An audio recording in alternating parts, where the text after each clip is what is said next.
Imaginez la scène. Nous sommes dans la vallée d'Éla. D'un côté, l'armée des Philistins, prête au combat.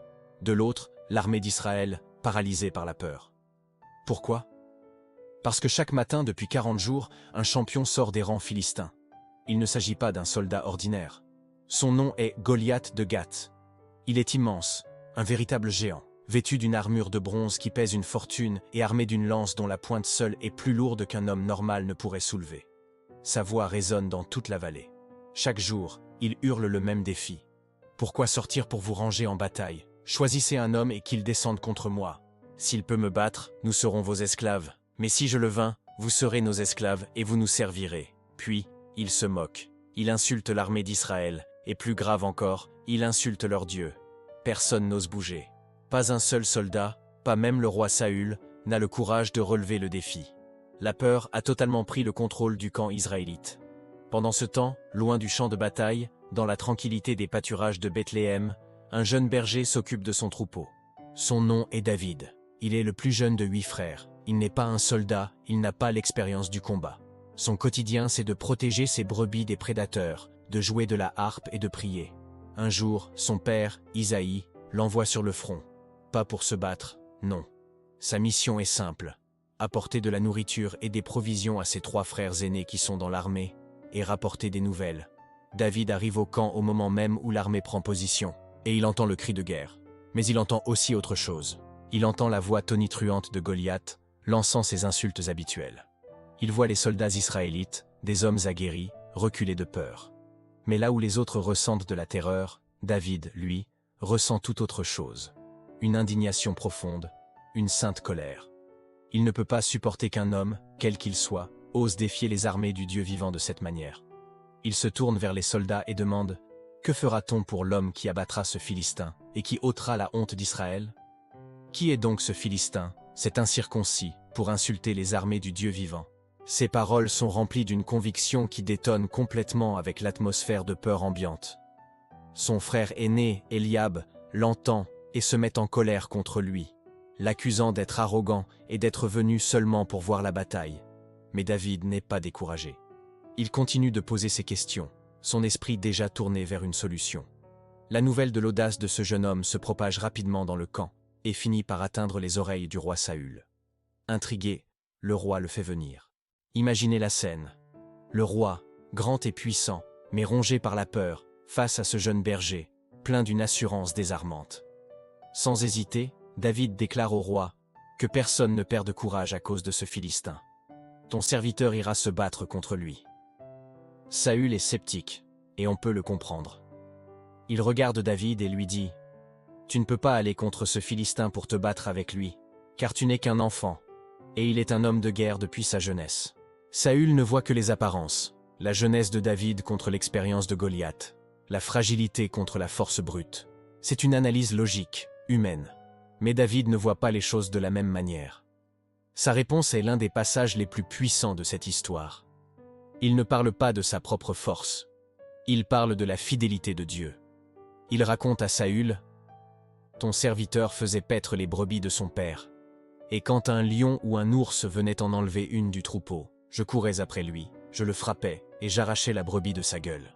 S'il se dressait contre moi, je le saisissais par la gorge, je le frappais et je le tuais. » Et puis vient la phrase clé.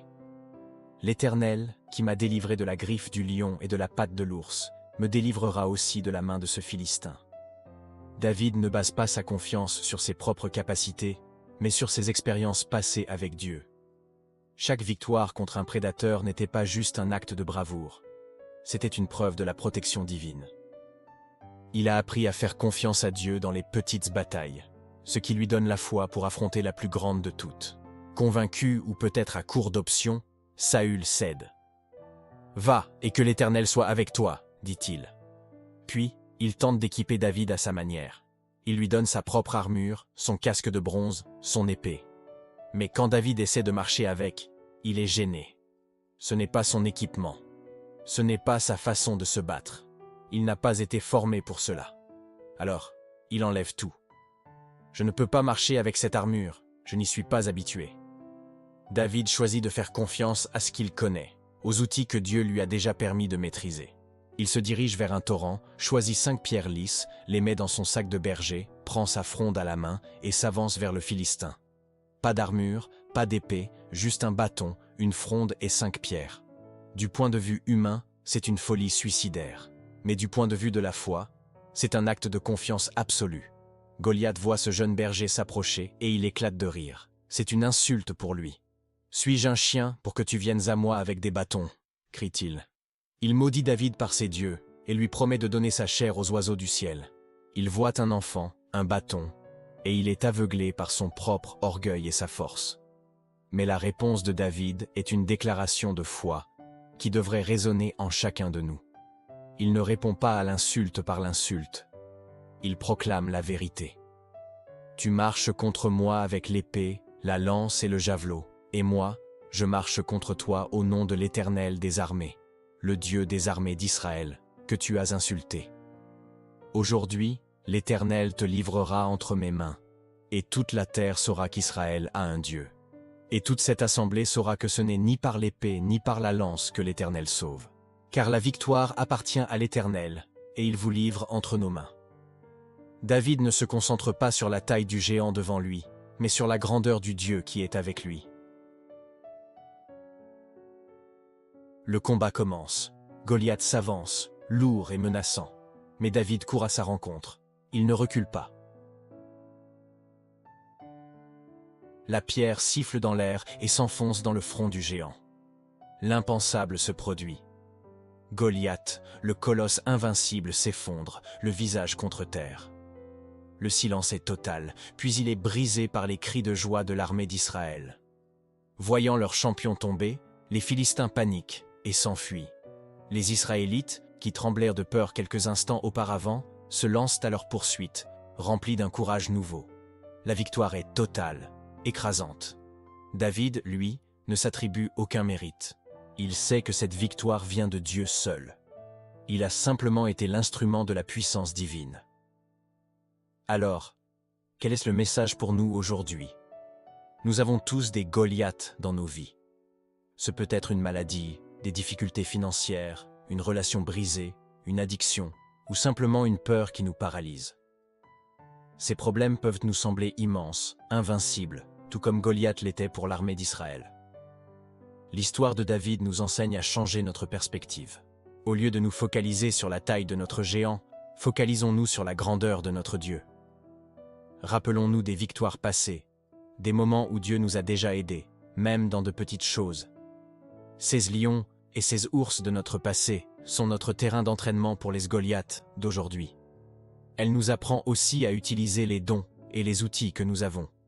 David n'a pas essayé d'être quelqu'un qu'il n'était pas en portant l'armure de Saül. Il a utilisé sa fronde, un outil qu'il maîtrisait. Quels sont vos dons? Quelle est votre fronde? Utilisez ce que Dieu vous a donné. Enfin, et c'est le plus important, il faut faire le premier pas. Il faut courir à la rencontre du géant, non pas avec arrogance, mais avec une foi audacieuse, en déclarant que la victoire appartient à Dieu. La foi n'est pas l'absence de peur, c'est le courage d'agir malgré la peur, en s'appuyant sur une puissance bien plus grande que la nôtre. Avec la foi, même le plus petit d'entre nous peut vaincre le plus puissant des obstacles. Car la bataille ne nous appartient pas, elle appartient à l'Éternel. Merci d'avoir regardé cette vidéo. J'espère que cette histoire vous a inspiré et encouragé. Si c'est le cas, n'hésitez pas à laisser un j'aime, à partager vos réflexions dans les commentaires et à vous abonner pour ne pas manquer nos prochaines explorations bibliques. Prenez soin de vous et à très bientôt